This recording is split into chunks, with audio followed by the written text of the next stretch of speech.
Well,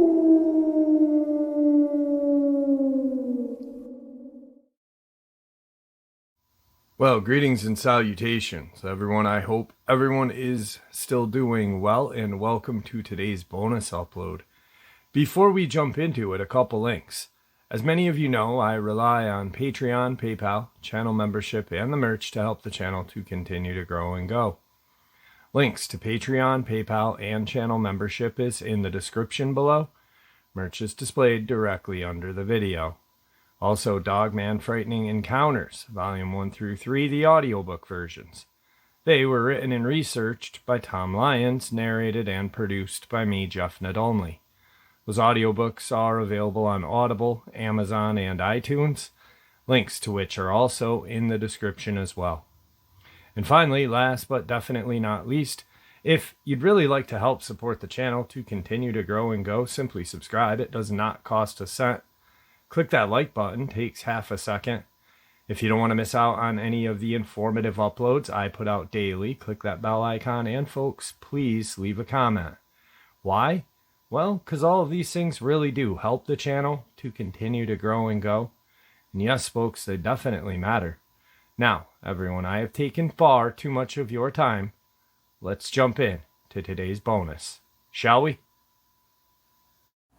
Alright folks, normally we start these types of uploads off with the video clip first and then jump into encounter and kind of go on from there. But today we are going to start off with the encounter first. So, today's first encounter. Back in 2018, my girlfriend and I decided to hike the Appalachian Trail in Virginia. We had hiked other parts of the Appalachian Trail north of Virginia but had never gone this far south. The sections we took ran through George Washington and Jefferson National Forests, from Roanoke County to Giles County. It is one of the more remote parts of the trail, which is exactly what we were looking for. We gathered our gear and made our way to the Virginia Creeper Trail to begin our journey. It was early October, the air was crisp and cool. Perfect hiking weather with beautiful scenery. The majority of the trip was pretty uneventful, just your typical hike, but our last couple of nights is where things got strange. On this portion of the trail, you are supposed to camp on the trail or at a designated shelter.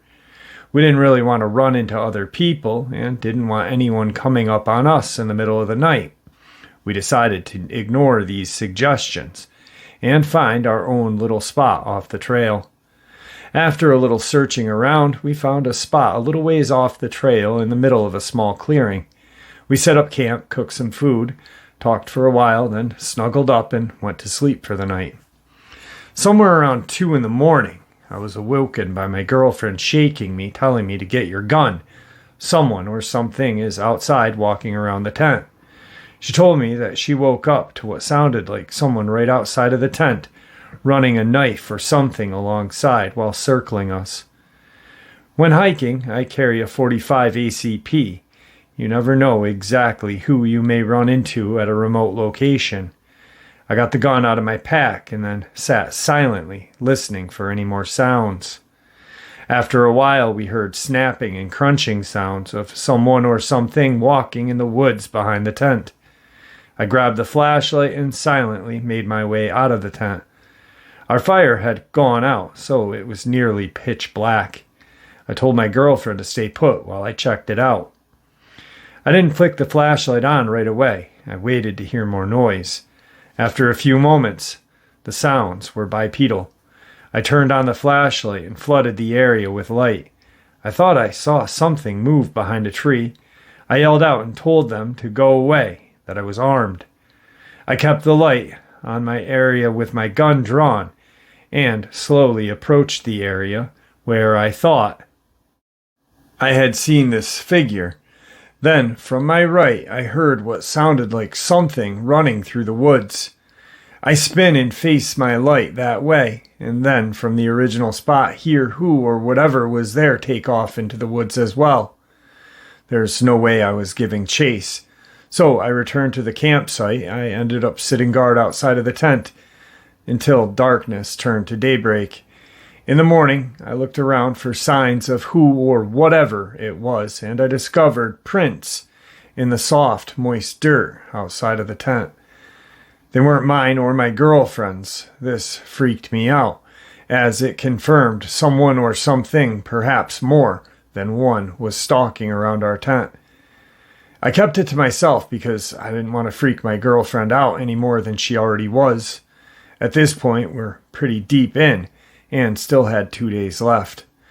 When it came time to set up camp, I found a spot near a cliff where we could place the tent in a small overhang and prevent anyone from coming up behind us. The whole day up until this point, I had this feeling like we were being followed and watched. I had no confirmation of this, as I hadn't seen or heard anything else, but just a gut feeling. We set up camp and made food, then retreated into the tent.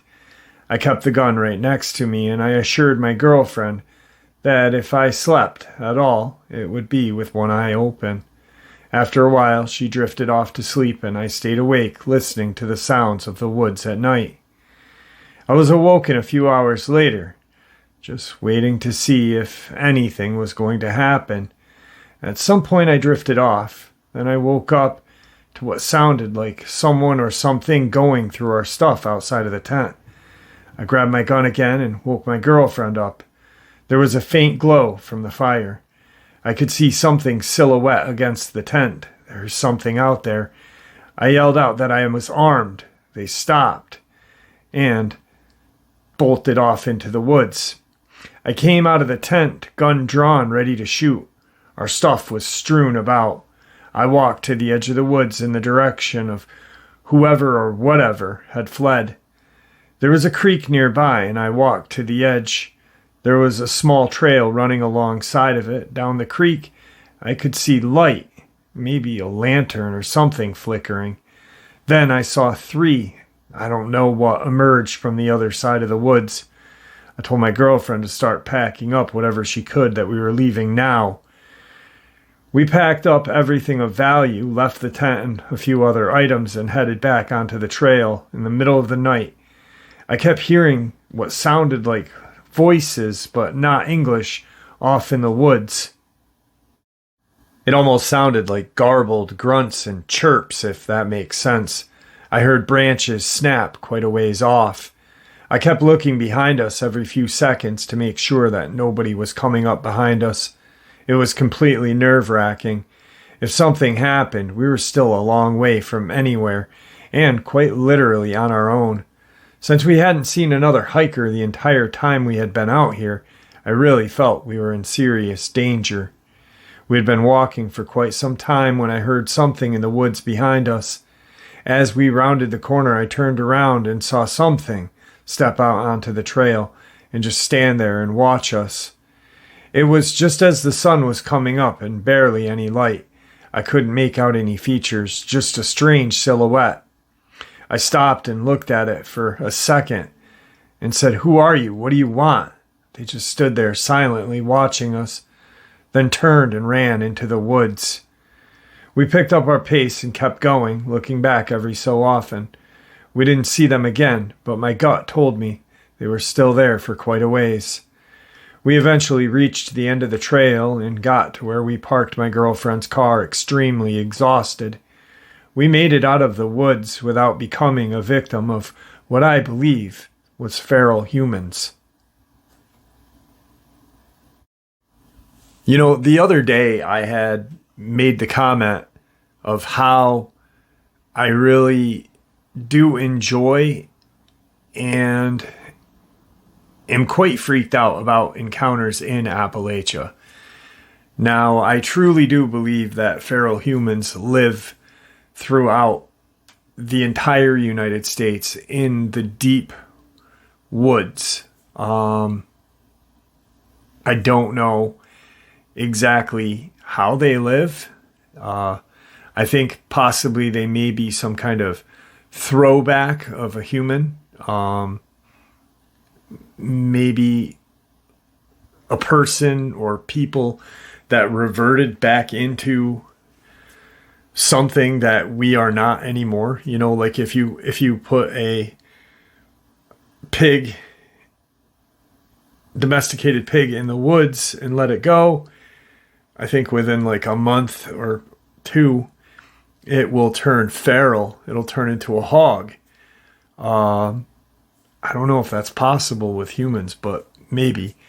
Or, I have another thought that maybe these things are some sort of subspecies of human beings that just lived and thrived in our wilderness for so long that they are like Bigfoot and Dogman and crawlers. They see us, we don't see them. I mean, technically, and I don't mean to say it like I don't believe that there are feral humans, because I truly do, because there's been too many sightings of them. But if there is feral human, I mean, they could be standing on like a ledge or anywhere watching us walk by, and we'd never know, because that's where they live. They have to hunt with primitive tools. I don't know, it's crazy, and I'm glad these folks made it out. Anyway, on to today's first video clip.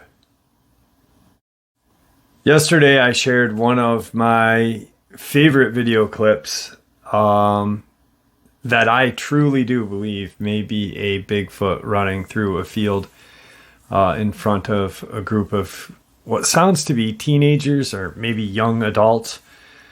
And this video clip is very similar to that one, just in a completely different location. It almost looks to me like Florida. And we all know that the skunk ape is notorious for running through Florida, right? So here's that video clip. You guys decide.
All right, guys, like I say all the time, I have no affiliation. These are not my video clips. I didn't film them.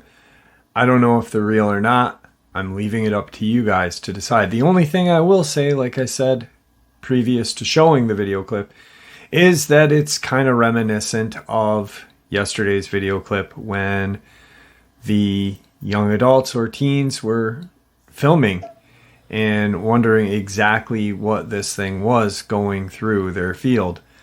Totally different location, as you can tell. There's palm trees, or what looks to be palm trees in this. That's why I kind of feel like it may be Florida. the Florida skunk ape. But like I say all the time, you guys decide real or not, and I'll leave it at that. Let's jump into today's second encounter. I was driving home on an isolated road through a mountainous area. It was late and dark, and I honestly could not have told you where I was at the time. All I knew is that I was in Tioga County, Pennsylvania, and I needed to stay on the road that I was on until I finally left the state and hit my home territory of New York. I was in and out of daydream state. You know how it is when you're exhausted and trying to push on. I was so exhausted that even caffeine wasn't giving me what I needed, and I was too cheap to spend money on a hotel. However, when I was approaching a curve, this is where the experience starts. My headlights hit something that looked like a person, except almost double if not triple in size. I had to swerve to avoid it, and I sure the hell woke up. I wasn't sure if I had clipped them or not by the car sliding into the ditch.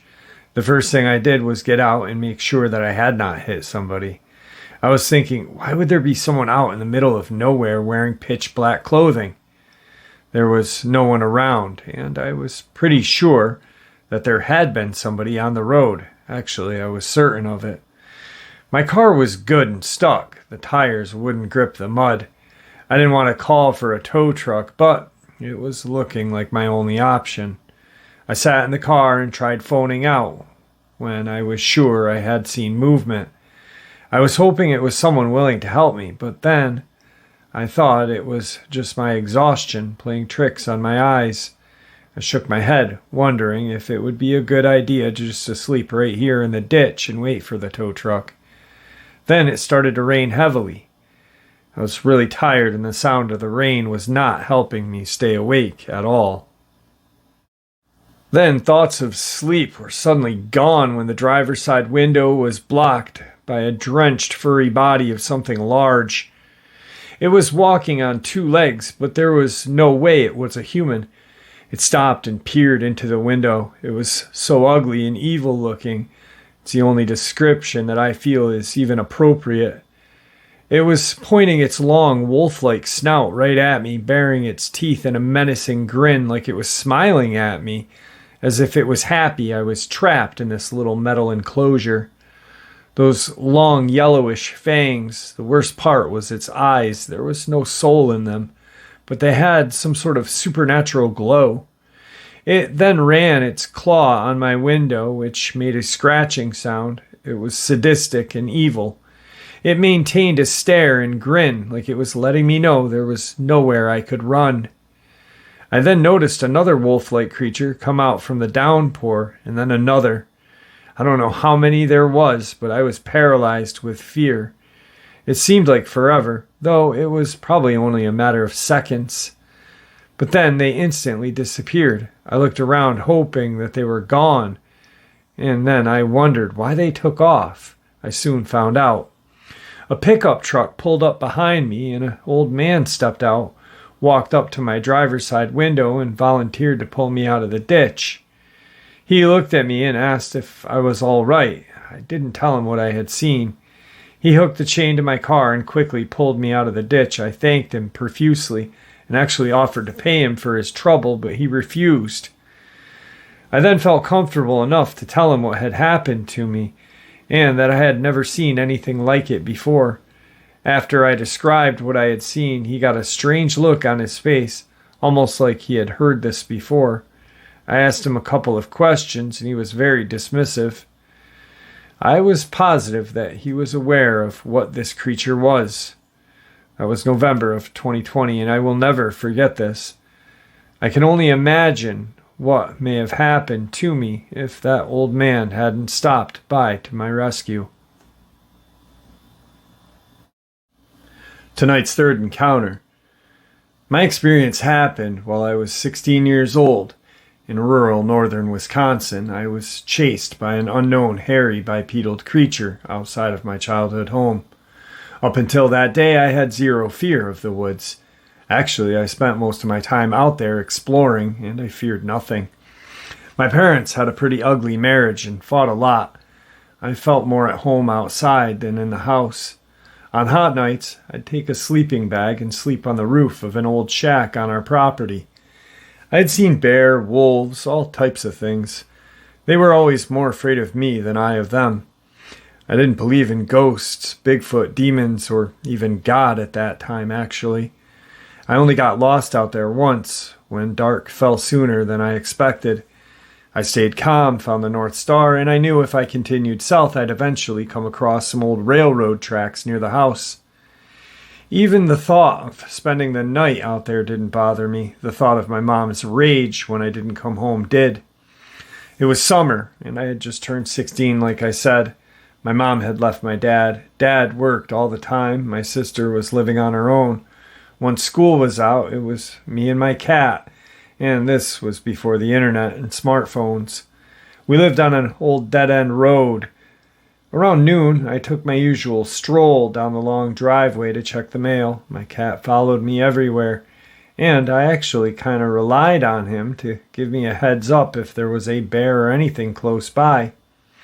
A bit of movement behind me as I stood at the mailbox made me aware of something across the road in the trees, but there were pesky deer everywhere. I heard a loud crash, like something very loudly making its way through that brush. It was like every classic horror story. My brain had no capability of thought of anything paranormal or spooky.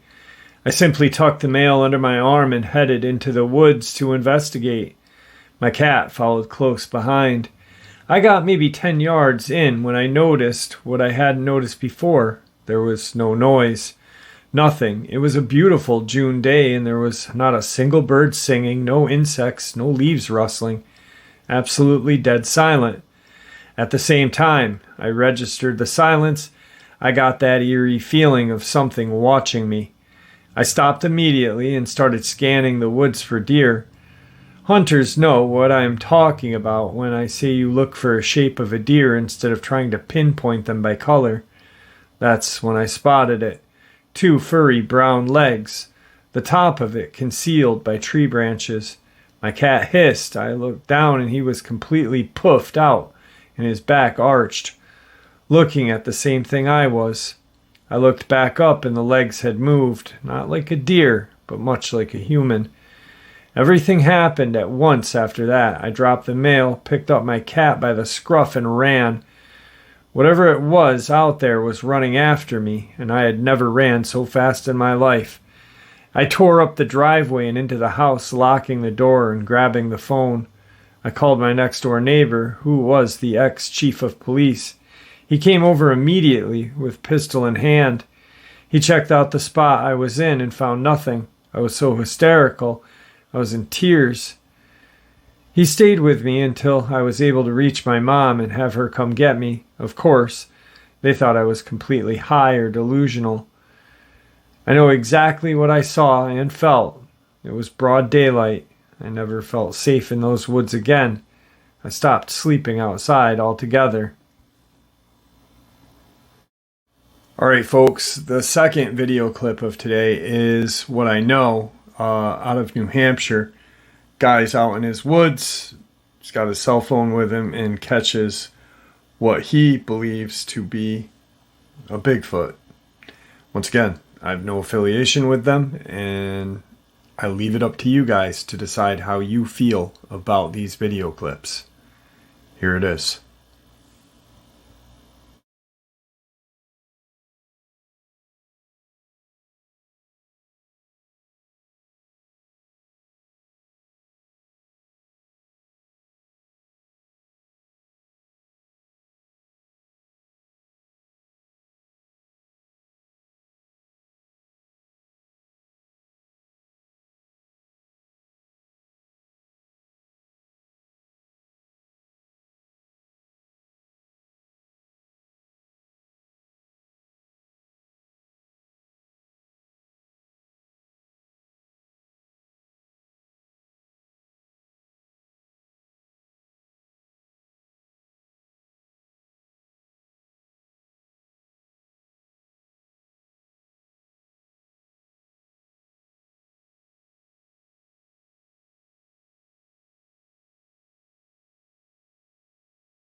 All right, so I don't know how I feel about that video clip.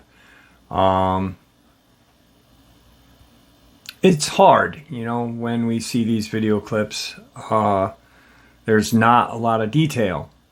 And, I really dislike that statement, someone used a potato camera and this and that. Because if you think about when a lot of these video clips were taken, some were taken back in 2000, the first video clip that I showed you today, 2000. Technology wasn't what it is nowadays. When I caught whatever was running across the trail up where Tom Mezek disappeared, I was a good distance off, and even enlarging it and trying to, figure out what it was still hard. That's why I say I don't know what it was. It could have been a Dogman, a Bigfoot, a bear, which I know bears don't run bipedal down a mountainside, and then drop to all fours and run down another ravine. But anyway, you guys decide on how you feel about this video clip. Today's fourth encounter. Hello everyone, my experience happened October of 2021 in Rochdale, Greater Manchester, United Kingdom. I lived alone after a breakup. I spent most of my time in the evenings upstairs playing video games or watching YouTube. I didn't have much of a social life at the time, and that was okay with me. I had never felt uneasy in my own home up until this time. I would walk into the kitchen at night and grab a drink. My kitchen window looks out of my overgrown garden, which in turn overlooks the woods. It's a rural neighborhood, and it is very quiet at night, which makes it a friendly environment for the wildlife to come out. I often saw fox or deer. At night when the lights are on, I can barely see more than a few feet ahead of the window. It acts almost like a mirror. On this particular evening, a few feet ahead of me, that I could see was all this thing needed to make itself visible to me. I hadn't noticed it until I looked up and out the window after making my drink. There was a bipedal creature, skinny but quite tall with its hind legs, no hair. It sounds ridiculous to mention, but it looked similar to the werewolf Lupine transformed into the Prisoner of Azkaban movie, only much taller and more humanoid. Its mouth was tiny but still protruded, similar to that of a canine. It had no ears from what I could see. It just stood there looking at me with these completely white, tiny eyes. Its head was tilted to the side and its bottom jaw was slightly gaped. I didn't know how long it had been there. I was in the kitchen for about a minute before I even bothered to look out the window. I just froze. You think you can rationalize what to do in a situation like this, but no, I froze with terror. I was thinking to myself to move, but my body felt icy. After 15 seconds or so, even though it felt much longer, I managed to move and ran out of the kitchen. Not daring to take my eyes off this beast. As I did so, its head rotated, following me as I ran to the comforts of my upstairs. After all this time, I still have not gone into the kitchen at night except for a few necessary occasions. I prepare everything I need before it gets dark and I go upstairs for the rest of the evening. If I absolutely need to go into the kitchen, I'll rush in and get out ASAP.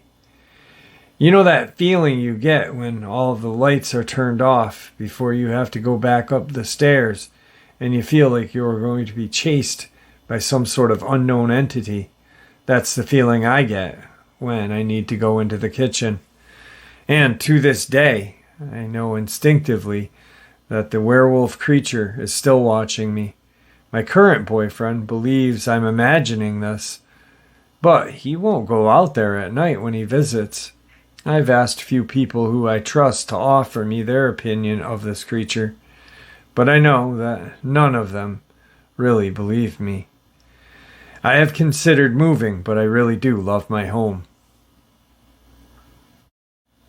Alright folks, tonight's final video clip is, I'm assuming someone lost in the woods, or they're in the woods at night. I don't know why.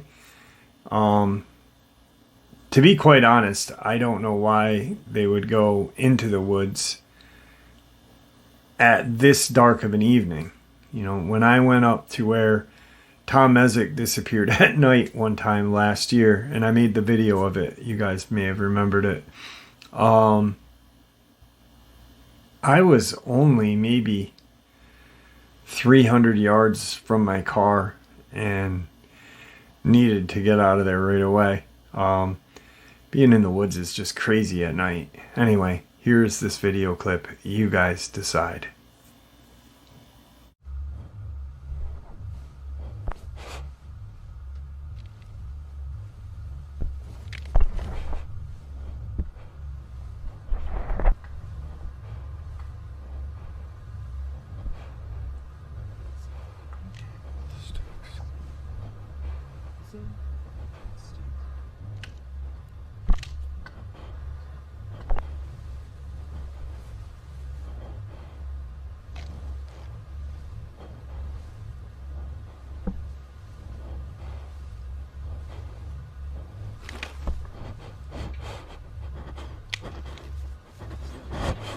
What the fuck is that? What the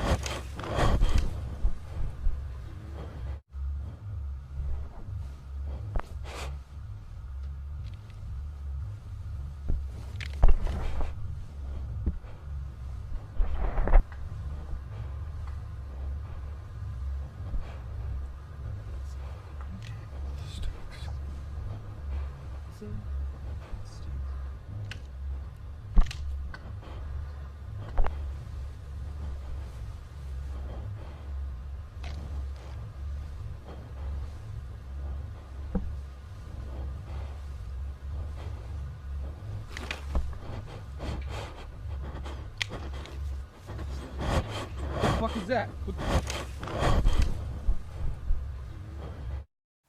Alright folks, let's end this upload with a very strange and terrifying encounter. My experience happened when I was in my late teens. This was not a Sasquatch, and I really hope someone else had a similar experience to shed some light on what I saw. The fear is absolutely paralyzing, and I still think about it to this day. Our house was a rambler style in a rural setting with a deck out the back that had several steps out into the backyard, and then it was woods. We of course had no neighbors. My bedroom at the time was the den that had a sliding glass door that went out to the deck. Our only cat was with me and fast asleep this whole time. We had a dog that was the only other witness to this experience. Just before the morning light, something started to scream outside of the glass door on the deck. I was immediately paralyzed in fear. I can only describe its metallic, extremely loud wailing siren-type scream. It had more than one tone, like an extra vibration, and it was not at all natural, extremely loud. It wailed with intensity and aggression, no pause up or down in tone. So loud, felt like it went on forever. I was sweating and shaking with primal gut fear. I expected someone to wake up in the house, especially my dad, who was an extremely light sleeper, and come rushing in. No one did. The dog went nuts. He was growling and barking. He attacked the curtains and rushed the glass constantly. The whole time, he did not stir this thing at all. It stayed rigid and still against that glass. I felt it was aware of me and wanted my attention. I felt it was aggressive, but I was not totally sure of its intent. And I believe it wanted my attention. I finally managed to lift my head slightly to look at whatever this thing was, and its shape was an average height, but extremely thin. No way this was a cat or any known creature of the woods. I've always said that I was born with a cat in my arms, and that I was probably a cat in my past life, so I know cats. I'm 61 years old now, and I've heard their calls and screams, and this was beyond anything like that. This next part I'm having trouble writing, and I do believe that this was not an earthly creature. I may be dismissed by this. I know it was not normal. This thing was sitting upright, either facing into the glass or away. No features, solid black silhouette, with its ears straight up and long, sitting unnaturally on the top of its head. It almost looked fake. My cat is next to me, sound asleep the whole time. Could this thing have masked itself as something similar or something familiar with me? What about that odd metallic vibration? It was ear-piercingly loud, like it was coming from everywhere. It wailed up and down without stopping like a high-pitched siren. It went on for what seemed like forever. I estimate it lasted 5 minutes at least. It started when it was dark outside, and it was gradually getting lighter. I don't remember falling asleep, just that if it was later than everyone was getting up for breakfast, I asked anyone if they had heard anything weird, and of course no one had. Our dog looked haggard and exhausted. I knew this really happened just by the look in his eye. He seemed tired, edgy, and as troubled as I did. After breakfast, the dog and I checked out the deck for proof, but found nothing. He sniffed everywhere frantically. I can't remember if he ran into the woods. I don't think he did, and I was too afraid. I felt like I had been through a terrifying experience. It still disturbs me to this day. I think about it, what it was. My parents lived there for another 40 years, like nothing ever happened, and actually nothing happened again. And there you have it, folks. Some very striking and compelling video evidence. Once again, I leave it up to you guys, for you guys to decide. I'd like to thank you all for supporting the channel. It is, after all, your support that keeps the channel growing and going. And honestly, what gives folks like us a place and a chance to share our experiences and theories, judgment-free, just simply treated with the respect that we all deserve. Everyone, please stay safe, happy, healthy, and ever vigilant, keeping an eye on our children, the most precious gift we could be given, our pets, the greatest alarm system ever, our family and friends, the people that we care about the most. Share this information with those you love and care about, and it may just help save their lives someday. And until next time, never stop asking questions, never stop searching for the truth, and God bless.